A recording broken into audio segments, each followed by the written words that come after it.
അപ്പോൾ എല്ലാ എല്ലാ സിനിമകളും അല്ല എല്ലാ സിനിമകളിലും ആസിഫിക്ക് ഉണ്ട്, എല്ലാ ജോണറുകളിലും ആസിഫ് അലി ഉണ്ട്.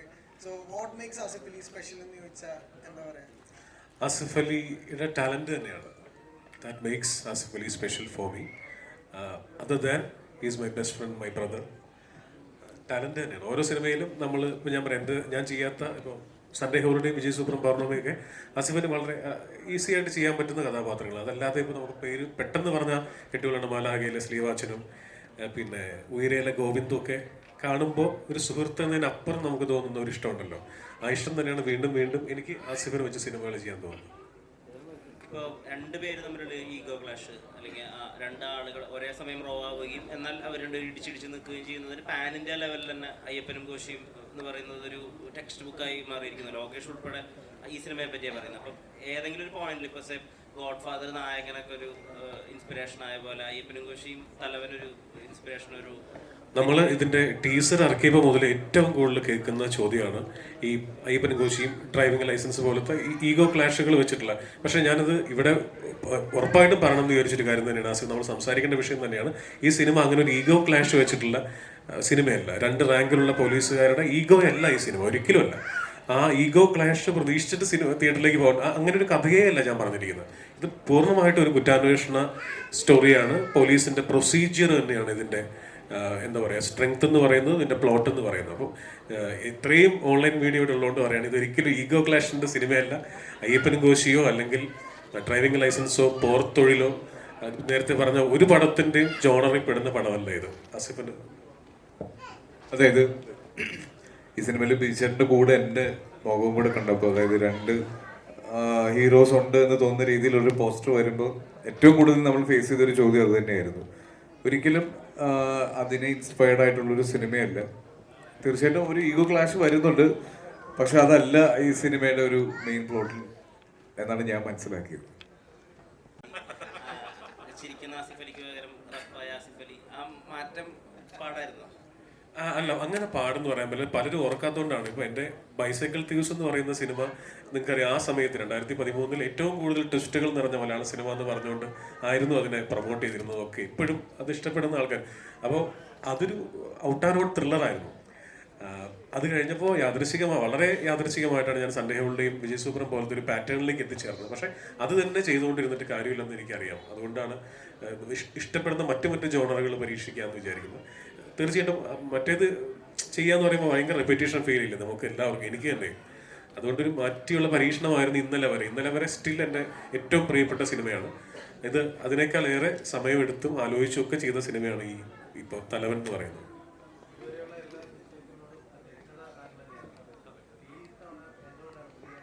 നല്ല ചോദ്യം. ഇതുവരെയുള്ള സിനിമകളിലൊക്കെ തിരക്കഥ ഞാൻ തന്നെയായിരുന്നു. ഇതിൽ സംഭാഷണമാണ് എഴുതിയിരിക്കുന്നത്, സംഭാഷണവും സംവിധാനമാണ്. ഇതിൽ ശരത്തും ആനന്ദും രണ്ടുപേരാണ്. ഇതിൽ ശരത്ത് ഒരു പോലീസ് ഓഫീസറാണ്, ആനന്ദിനെ വർഷങ്ങളായിട്ട് എനിക്കറിയാവുന്ന. രണ്ടുപേരും വളരെ ഇൻട്രസ്റ്റിംഗ് ആയിട്ടുള്ള ഒരു കഥ വന്ന് പറഞ്ഞു, വളരെ ഇഷ്ടപ്പെട്ടു. അപ്പോൾ അവർ ഭംഗിയായിട്ട് എൻ്റെ തിരക്കഥ എഴുതിയിട്ടുണ്ടായിരുന്നു. അപ്പോൾ അതിനകത്ത് നമുക്കൊന്നും ചെയ്യാനില്ല, രസമായിട്ട് തന്നെ അവർ എൻ്റെ തിരക്കഥ എഴുതിയിട്ടുണ്ട്. എനിക്ക് ജസ്റ്റ് ഒന്ന് ഫൈൻ ട്യൂൺ ചെയ്യേണ്ട ജോലി മാത്രമേ ഉണ്ടായിരുന്നുള്ളൂ, പിന്നെ സംഭാഷണങ്ങൾ എഴുതുന്ന ജോലി. ഇപ്പൊ ഈ നമ്മുടെ ഇൻഡസ്ട്രിയിലെ രണ്ട് സൂപ്പർ സ്റ്റാർസിന് തന്നെയാണ് ഈ പറഞ്ഞ പോലെ രണ്ട് ക്യാരക്ടേഴ്സ് കൊണ്ടുവരുന്നത്. അപ്പോൾ അവിടെ ഒരു ഈ പറഞ്ഞ പോലെ ഒരു രണ്ടുപേർക്കും രണ്ടുപേരതായിട്ടുള്ള സ്പേസ് വേണം, അവരുടെ ഇമോഷണൽ കണക്ട് വേണം, നമുക്കത് കണക്ട് ആവും.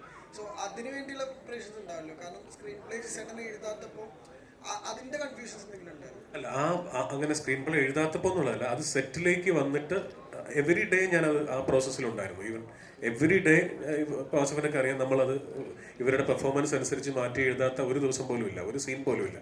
നല്ല ചോദ്യമാണ്. അതായത് ഇപ്പോഴും ഈ രണ്ട് മാർക്കറ്റ് വാല്യൂ ഉള്ള രണ്ട് ആർട്ടിസ്റ്റുകൾ പ്രധാന മുഖങ്ങളായിട്ട്, മറ്റു മുഖങ്ങളുണ്ട്, പ്രധാന മുഖങ്ങളായിട്ട് നിൽക്കുമ്പോൾ അവരെ ഒരുപോലെ കൊണ്ടുപോകുക എന്ന് പറയുന്നത് വളരെ ടഫസ്റ്റ് ആയിട്ടുള്ള ജോലിയാണ്. രണ്ടും ബാലൻസ് ചെയ്ത് അവസാനം വരെ കൊണ്ടുപോകാന്നുള്ളത്. എനിക്ക് തോന്നുന്നു നമ്മൾ സിനിമ റിലീസാവുന്ന ഒരു 8 ദിവസം കൂടി 9 ദിവസം കൂടി ഉണ്ട്.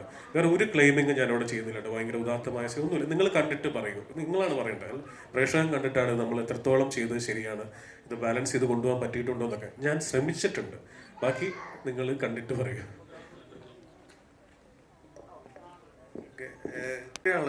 ഈ സിനിമയിൽ വല്ല ഡബ് ചെയ്തിട്ടുണ്ടോ?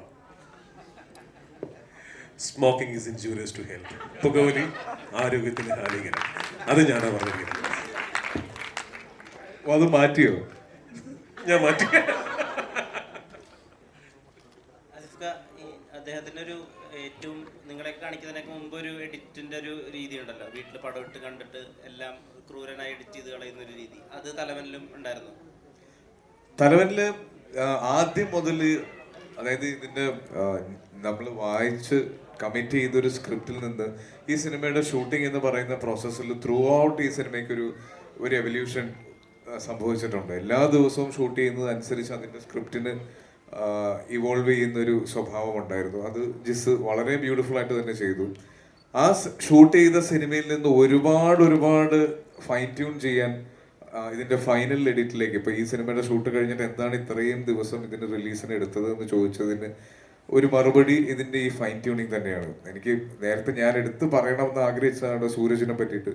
ഓരോ പ്രാവശ്യം ഞാൻ ജിസിന് ഇതുപോലെ എവിടെയാണ് എന്ന് ചോദിച്ച് വിളിക്കുമ്പോഴും സൂരജിന്റെ കൂടെയാണ് ഇരുന്ന് ഓരോ ഫോർമാറ്റും ഞാനിതിന്റെ 3 വേർഷൻ ഓഫ് എഡിറ്റ്സ് കണ്ടു. ഏറ്റവും ഫൈൻ ട്യൂൺ ആയിട്ട് ചെയ്ത്, ഏറ്റവും നമ്മളിപ്പോൾ പറയുമല്ലോ first half lag, second half lag എന്ന് പറയുമല്ലോ, അത് അങ്ങനെയുള്ള കോമന്റ്സ് ഒക്കെ ഒഴിവാക്കാം എന്ന് തോന്നുന്ന ഒരു വേർഷനിലേക്ക് ഈ സിനിമ എത്തിയതിനു ശേഷമാണ് ഇതിന്റെ റിലീസ് പ്ലാൻ ചെയ്തത്.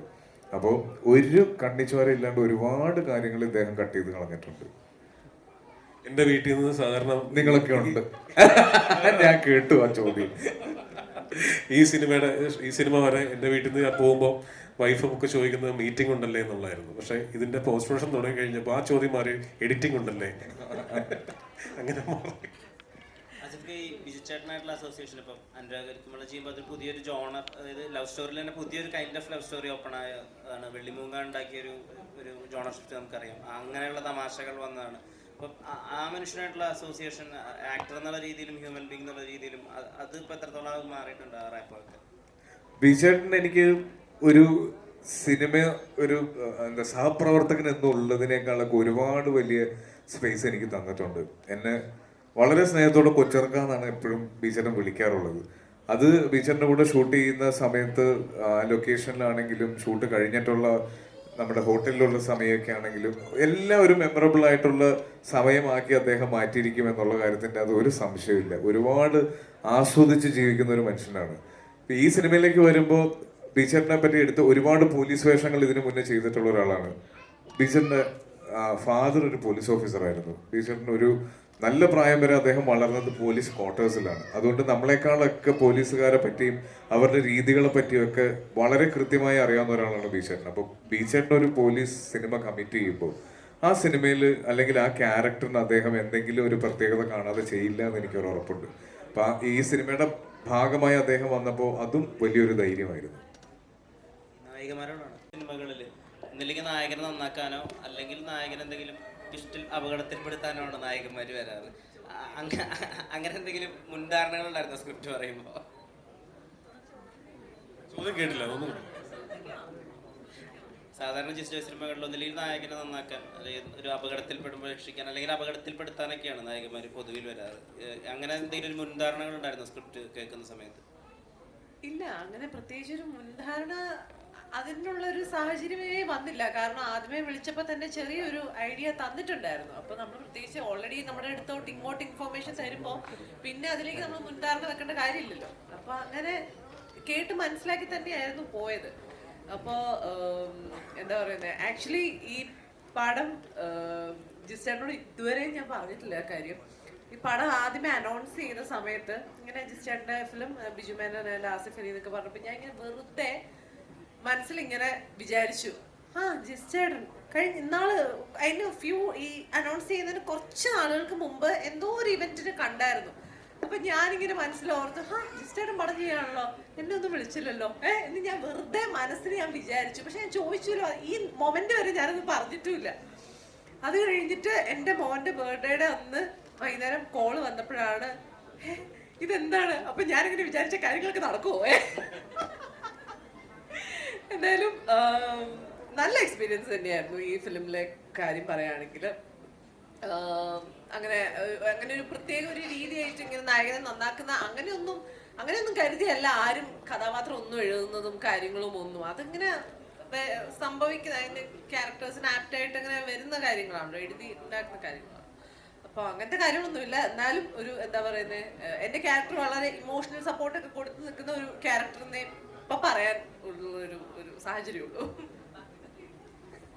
അല്ല, ഞാനും എന്തായാലും തലവന്മാരെ രണ്ടുപേരെയും വെട്ടിലാക്കാനും പോയിട്ടില്ല, നന്മമരമാക്കാനും പോയിട്ടില്ല, ഒന്നിനും പോയിട്ടില്ല. ശരിക്കും എനിക്ക് തോന്നുന്നു എൻ്റെതൊരു വേറെ തന്നെ ഒരു വഴിയാണ്.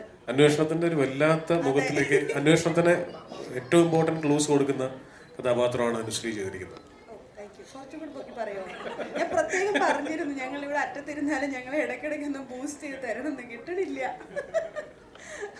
എന്തായാലും എനിക്ക് തോന്നുന്നു നല്ലൊരു പ്രധാനപ്പെട്ട ഒരു ക്യാരക്ടർ തന്നെയാണ് ഞാൻ ചെയ്തിരിക്കുന്നത്. അതിലൊരുപാട് സന്തോഷമുണ്ട്. ഇനി പറഞ്ഞതുപോലെ നമുക്ക് 24-ാം തീയതി പടം എല്ലാവരും കണ്ടതിന് ശേഷം സംസാരിക്കാം. ഈ സിനിമയിൽ ഏറ്റവും എടുത്തു പറയേണ്ട പെർഫോമൻസസിൽ ഒന്നാണ് നസീർക്ക ഈ സിനിമയിലൂടെ നിങ്ങളെ ഞെട്ടിക്കും. സ്ഥിരം പോലീസാണെന്ന് ചോദിക്കുന്നില്ലേ? അന്വേഷിപ്പിക്കേണ്ടതിൽ പോലീസായിരുന്നില്ലേ? അതെ, പിന്നെയും പോലീസല്ലേ? ഇതിലും പോലീസാ, DNA-ലും പോലീസ്. മറ്റേ ലെഫ്റ്റനന്റ് കേണൽ പദവി പോലെ കിട്ടും, എന്തെങ്കിലും കിട്ടണം. അത് മേടിച്ചിട്ടേ ഞാൻ പോകുള്ളൂ. അല്ല, ഇത് ഞാൻ വളരെ സീനിയറായിട്ടുള്ള നമ്മുടെ ഒരു ഒരു താരത്തോട് ഞാനിങ്ങനെ പറഞ്ഞു, ഇങ്ങനെ അടുപ്പിച്ചടുപ്പിച്ച് വരുന്നത് പോലീസ് വേഷങ്ങൾ തന്നെയാണ്, അപ്പോൾ അതിലങ്ങ് ഉറച്ചു പോകുന്നൊരു പേടിയുണ്ടെന്ന് വെച്ചപ്പോൾ അദ്ദേഹം പറഞ്ഞു, മോനെ അത് കൊള്ളാവുന്നതുകൊണ്ടല്ലേടാ വിളിക്കുന്നത്, നന്നായിട്ട് ചെയ്യുന്നുണ്ടല്ലേ വിളിക്കുന്നത്. പിന്നെ അതിന് പോലും വിളിക്കാത്ത ഒരുപാട് പേരുടെ ഇടയിൽ അങ്ങനെ വിളിക്കുന്നില്ല, അത് തന്നെ വലിയൊരു ഭാഗ്യമാണ്. ഈ സ്ഥിരം പോലീസ് വേഷം ചെയ്യുന്നു പറയുന്നവർക്ക് അത് പറയാനല്ലേ പറ്റുള്ളൂ, വേഷം തരാൻ പറ്റില്ലല്ലോ. അപ്പോൾ സന്തോഷത്തോടു കൂടിയാണ് ചെയ്യുന്നത്. ഷാജോൺ എന്ത് പറയാനാ? ഷാജോൺ സന്തോഷം, അവൻ ഊരിയിട്ട് ഉപ്പായിപ്പോൾ എന്താ ചെത്തായി. അങ്ങനെയല്ല, ഇതിനകത്ത് എന്താ പറയുക, ഈ പറഞ്ഞ പോലെ ഒരുപാട് നാളത്തെ ആഗ്രഹമായിരുന്നു. ജിസ്മോനായിട്ട് ഞങ്ങൾ എത്രയോ കൊല്ലത്തെ പരിചയമാണ് കേട്ടോ, എത്രയോ കൊല്ലത്തെ പരിചയമാണ്. അത് പറയണം. അതായത് ഞാനും ജയസൂര്യയും കൂടെ ഇങ്ങനെ പ്രോഗ്രാംസ് ഒക്കെ ചെയ്ത് നടക്കുന്ന സമയം, ഞാൻ പറഞ്ഞ 1998-99 ആ സമയത്ത് ഞാനും ജയസൂര്യയും മിമിക്രി ചെയ്യും. 2-man ഷോയാണ്. ഞങ്ങൾ ഒരുപാട് രാജ്യങ്ങളിൽ പോയി പ്രോഗ്രാം അവതരിപ്പിച്ചിട്ടുണ്ട്. ഞാനും ജയസൂര്യ മാത്രമുള്ള ഷോയാണ്, വേറെ ആരുമില്ല, വേറെ ബേർഡൻസ് ഒന്നുമില്ല, ഒരു മൈക്കും ഞങ്ങൾ രണ്ടുപേരും മാത്രം മതി. അപ്പോൾ അങ്ങനെ ഞങ്ങൾ നടക്കുന്നിടയിൽ ഞങ്ങളുടെ പാർട്ട്ണർഷിപ്പിനെ ആദ്യം പിരിച്ചത് ഈ മനുഷ്യനാണ്. അത് അവന് നസീർക്കയുടെ ട്രൂപ്പില് ഡിസ്കവറി അല്ലേ, കൊച്ചിൻ ഡിസ്കവറി എന്ന് പറയുന്ന അന്ന് എല്ലാ മിമിക്രി കലാകാരന്മാരും ഈ ട്രൂപ്പിൽ ഒരു അംഗമാകാൻ വേണ്ടി കൊതിച്ചിരുന്നൊരു സമയമുണ്ട്. ആ സമയത്ത് ജയസൂര്യക്ക് നസീർക്ക അതിലൊരു ആ ട്രൂപ്പിൽ ഒരു അംഗമാക്കി. അങ്ങനെയാണ് ഞങ്ങളുടെ പാർട്ട്ണർഷിപ്പ് ആദ്യം പൊളിയുന്നത്. പക്ഷെ ഒരുപാട് സന്തോഷമുണ്ട്. അന്ന് മുതൽ ഈ പറഞ്ഞ മിക്കയുടെ ഞാൻ വീട്ടിൽ ഞാൻ വന്ന് ഓർക്കാത്തതുകൊണ്ടാണ് ജയസൂര്യയുടെ കൂടെ. അപ്പോൾ അന്ന് മുതലുള്ള ഒരു നസീർക്കയോട് ഇപ്പോഴും എനിക്ക് ആ ഒരു എത്ര സുഹൃത്തായെന്ന് പറഞ്ഞാലും എനിക്ക് ആ ഷോൾഡറിൽ കൈയിടാനുള്ള ഒരു ധൈര്യമില്ല. കാരണം നമ്മൾ പിന്നെ കൈയെടുക്കരുത്. Thank you. എന്തായാലും വന്നതിലും രഘു എന്ന് പറഞ്ഞ കഥാപാത്രത്തെ അനശ്വരമാക്കിയത് എൻ്റെ സിനിമയ്ക്ക് വേണ്ടിയിട്ട് ഒരു ഡയറക്ടർ എന്നുള്ള രീതിയിൽ എനിക്കത് പറയണം. Thank you. പ്രൊഡ്യൂസറിനോടും ഡയറക്ടറിനോടും എപ്പോൾ ഇറങ്ങുന്നു, അതൊരു പ്രധാനപ്പെട്ട, നിങ്ങളതിനൊരു എതിരാളിയായി കാണുന്നുണ്ടോ? അല്ലെങ്കിൽ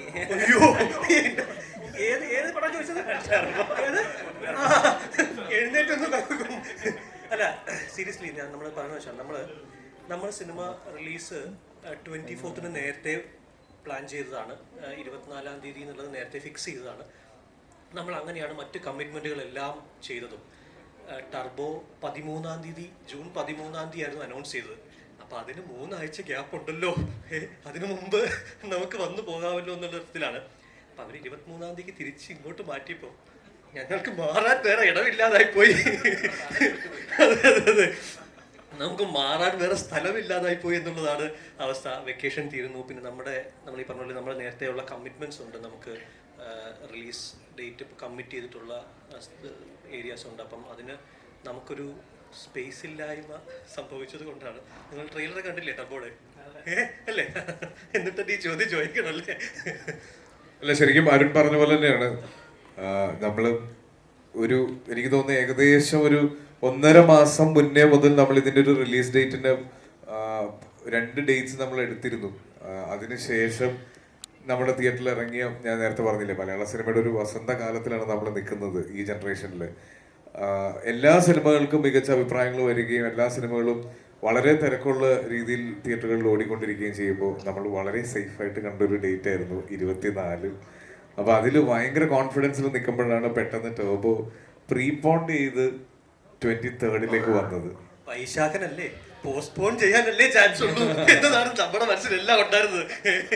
പിന്നെ ഇത്രയും വലിയൊരു സിനിമ, ഭയങ്കര ഗ്രാൻഡ്യൂറിൽ വരുന്ന മമ്മൂട്ടി കമ്പനിയുടെ 5ാമത്തെ സിനിമ. അപ്പം നമ്മൾ വിചാരിക്കുന്നത് 13 ഒരു 2 ആഴ്ച കൂടെ തള്ളുമായിരിക്കും, പണി തീരണ്ടേ എന്നൊക്കെ വിചാരിച്ചിരുന്നതാണ്. പക്ഷേ ഇപ്പം പറയരുത്. ഇപ്പം 24th എന്ന് പറയുന്നത് നമുക്ക് വെക്കേഷൻ തീരാൻ ഒരാഴ്ച കൂടി ഉണ്ടായിരുന്നെങ്കിൽ പോലും ഞങ്ങൾ ഒരാഴ്ച മാറ്റി വെക്കുമായിരുന്നു കേട്ടോ. കാരണം അത് മമ്മൂക്ക എന്ന് പറയുന്ന ആളോടുള്ള ആരാധനയും ഞങ്ങളുടെ റെസ്പെക്റ്റും പിന്നെ പേടിയുമാണ്. കാരണം അറിയാലോ, കൂടുതലൊന്നും പറയാൻ. സിനിമയുടെ വസന്തകാലം എന്ന് പറഞ്ഞാൽ തന്നെയാണ് മമ്മൂക്കയുടെയും ഏറ്റവും ഗോൾഡൻ പീരീഡിലൂടെയാണ് മമ്മൂക്ക എന്ന ആക്ടർ. നമ്മൾ വളരെ ഹ്യൂജ് ഫാൻസ് ആയിട്ടുള്ള ആൾക്കാരാണ്. അപ്പം നമ്മളും അത് അദ്ദേഹത്തിനെ വളരെ റെസ്പെക്റ്റോടെയും അല്ലെങ്കിൽ അദ്ദേഹത്തിൻ്റെ ഏറ്റവും എന്താ പറയുക ഭയങ്കര വൈവിധ്യമാർന്ന ക്യാരക്ടറായിട്ട് ഭയങ്കര ഡിഫറെൻ്റ് ആയിട്ടുള്ള സിനിമകളുമായിട്ടാണ് മമ്മൂട്ടി കമ്പനി വരുന്നതും മമ്മൂക്ക വരുന്നതും. തീർച്ചയായിട്ടും അതൊരു അങ്ങനൊരു തരത്തിൽ നമ്മുടെ ആലോചനയിൽ വെക്കേഷൻ കഴിഞ്ഞ് 3-ാം തീയതി മുതൽ സ്കൂൾ തുറക്കുന്നു, 5-ാം തീയതി ഇലക്ഷൻ റിസൾട്ട് വരുന്നു, മഴ വരാൻ പോകുന്നു. അതുകൊണ്ട് ഒരു രീതിയിൽ ഞങ്ങൾക്ക് അങ്ങോട്ട് പുഷ് ചെയ്യാനായിട്ട് പറ്റാത്തതുകൊണ്ടാണ് നമ്മൾ 24th 23rd ടർബോ എന്ന്. അത് കഴിഞ്ഞ് 24th നമ്മൾ റിലീസ്. അറിയാം, നമ്മൾ അത് വലിയ സ്കെയിലുള്ള സിനിമയാണ്, നമ്മുടേത് നമ്മുടെ കഴിയുന്ന രീതിയിലുള്ള ഒരു സ്കെയിലിങ്ങിലുള്ള ഒരു സിനിമയാണ്. എന്തായാലും നിങ്ങൾ എൻ്റർടൈൻ ചെയ്യുമെന്നുള്ളൊരു പ്രതീക്ഷയുണ്ട്. ആ സിനിമ വിജയിക്കുമ്പോൾ ഉറപ്പായിട്ടും ഞങ്ങളുടെ സിനിമയും കൂടെ നിങ്ങൾ പരിഗണിക്കണം, അതിനെ കൂടെ വിജയിപ്പിക്കണം. ഇപ്പൊ കണ്ടുവരുന്നവർ ഒത്തിരി താമസിക്കാതെ തന്നെ OTT കൈമാറുക. ഇപ്പം ആവേശം ഏറ്റവും നന്നായിട്ട് തിയേറ്ററിൽ റൺ ചെയ്തുകൊണ്ടിരുന്ന സമയത്ത് തന്നെ OTT പോയി. അപ്പൊ അതുപോലെ തന്നെ അങ്ങനെയൊക്കെയുള്ള തീരുമാനങ്ങളിലേക്ക് ഈ സിനിമയും പോകുമോ? ഒരു സക്സസ് ആണെങ്കിൽ പോലും പെട്ടെന്ന് തന്നെ OTT? അല്ല, ഇതെന്താ അറിയോ, നമ്മളൊരു പ്രീ കമ്മിറ്റ്മെന്റ് ഉള്ളതാണല്ലോ. നമ്മൾ സിനിമകൾ തിയേറ്ററിലേക്ക് എത്തിക്കുമ്പോൾ OTT എന്ന് പറയുന്നത് നമ്മുടെ ബിസിനസ്സിൻ്റെ ഭാഗമായിട്ടുള്ള കാര്യമാണ്. നമ്മൾ വലിയ സ്കെയിലിൽ സിനിമകൾ എടുക്കുമ്പോൾ നമ്മൾക്ക് അത്തരത്തിലുള്ള സപ്പോർട്ടുകൾ ഉണ്ടെങ്കിലേ നമുക്ക് സിനിമയുമായിട്ട് തിയേറ്ററിൽ വരാൻ പറ്റുള്ളൂ. അപ്പം നിങ്ങൾ ആവേശം കാണുമ്പം ആവേശം ഹ്യൂജ് സ്കെയിലുള്ളൊരു സിനിമയാണ്. ആ സിനിമ ആ ബഡ്ജറ്റിൽ ഇപ്പം നിങ്ങൾ മറ്റ് ഭാഷാ സിനിമകൾ കാണുന്നുണ്ട്, വലിയ ബഡ്ജറ്റിലുള്ള മറ്റ് ഭാഷാ സിനിമകൾ കാണുന്നുണ്ട്. നമ്മൾ അതിനോട് ബഡ്ജറ്റ് വൈസ് കടപിടിക്കാൻ നോൽക്കുമ്പോൾ അങ്ങനെ നമ്മുടെ മലയാളത്തിൽ പ്രൊഡ്യൂസേഴ്സും ആക്ടേഴ്സും ടെക്നീഷ്യൻസും അതിന് ശ്രമിക്കുമ്പം അങ്ങനെയുള്ള സപ്പോർട്ടുകളെ നമുക്ക് മാറ്റി നിർത്തി ചിന്തിക്കാൻ പറ്റില്ല. ആവേശം വലിയ 30 കോടിക്ക് മുകളിൽ സ്പെൻഡ് ചെയ്തിട്ടൊരു സിനിമയാണ്. അങ്ങനെ ഒരു സിനിമ ചെയ്യുമ്പോൾ ഇങ്ങനൊരു സപ്പോർട്ട് ഇല്ലെങ്കിൽ എങ്ങനെയാണ് ഒരു പ്രൊഡ്യൂസർ അതുമായിട്ട് മുന്നോട്ട് പോവുക? അപ്പം നമുക്ക് ഉറപ്പായിട്ടും അത്തരം പ്ലാറ്റ്ഫോമുകളെ നമ്മൾ ആശ്രയിച്ചേ പറ്റൂ. സിനിമയുടെ വലിപ്പം കൂടുമ്പോഴും നമ്മൾ ചെയ്യേണ്ടത് എന്താണ്? നമ്മൾ ആ ദിവസങ്ങൾക്കുള്ളിൽ തിയേറ്ററിൽ കാണുക. നമ്മൾ മാക്സിമം ആദ്യ ദിവസങ്ങളിൽ തന്നെ തിയേറ്ററിൽ വന്ന തിയേറ്റർ എക്സ്പീരിയൻസ് നമ്മൾ അനുഭവിക്കുക എന്നുള്ളതാണല്ലോ നമുക്ക് ചെയ്യാൻ പറ്റുന്നത്. പക്ഷേ അത്തരം സപ്പോർട്ടില്ലാതെ നമുക്ക് അത്രയും വലിയ സിനിമകൾ പുൾ ഓഫ് ചെയ്യാൻ പറ്റില്ല. നമ്മളത് ഉറപ്പായിട്ടും നമ്മൾ അതിനെ പരിഗണിക്കാതെ അല്ലെങ്കിൽ അതിനെ കാണാതെ നമുക്ക് മുന്നോട്ട് പോകാൻ പറ്റില്ല സിനിമകൾക്ക്. ടിക്കറ്റൊക്കെ ഒരു എനിക്ക് 8 months എൻ്റെ ഒരു കംപ്ലീറ്റ് റിക്കവറി പീരീഡ് പറഞ്ഞിരിക്കുന്നത്. എൻ്റെ ഫിസിയോതെറാപ്പിസ്റ്റ് ഇവിടെ ഉണ്ട്. ഞാൻ സ്റ്റെപ്പ് കയറി ഇറങ്ങി ഓടണമെന്നൊക്കെ അറിയാൻ വന്നതാണ്. കാലിന് ചെറിയൊരു ബുദ്ധിമുട്ടുണ്ട്, ഇപ്പോഴും നടക്കാനൊരു വേദനയൊക്കെ ഉണ്ട്. അപ്പോൾ ഒരു 8 months കംപ്ലീറ്റ് റിക്കവറി പറഞ്ഞിരിക്കുന്നത്. അത് കംപ്ലീറ്റ് ആയതിനു ശേഷമാണ് എനിക്ക് ആക്ഷൻ സീക്വൻസസ് ഒക്കെ ചെയ്യാനുള്ളൊരു ഒരു കണ്ടീഷനിലേക്ക് എത്തുള്ളൂ. അപ്പോൾ ആ സമയം വരെ റെസ്റ്റ് കൊടുത്തിട്ട് കാര്യം ഞാൻ അത്തരത്തിൽ ആ ഒരു സ്കെയിലിൽ ചെയ്യണമെന്ന് ആഗ്രഹിക്കുന്ന ഒരു സിനിമയാണ്. അപ്പോൾ അത് ഒരു ഫിസിക്കലി ഒരു ബുദ്ധിമുട്ടുള്ളതുകൊണ്ട് അത് എന്നെ ലിമിറ്റ് ചെയ്യരുതെന്നൊരു ആഗ്രഹം ഉള്ളത് കൊണ്ട് കുറച്ചും കൂടെ സമയമെടുത്തായിരിക്കും ആ സിനിമയിൽ ജോയിൻ ചെയ്യുക. അതാണ് ഇതുവരെയുള്ള പ്ലാൻ.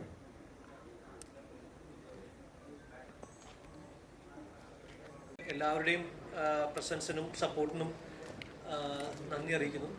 തുടർന്നും റിലീസിനൊപ്പം നിങ്ങളുണ്ടാകുമെന്ന് വിശ്വസിക്കുന്നു. Thank you so much.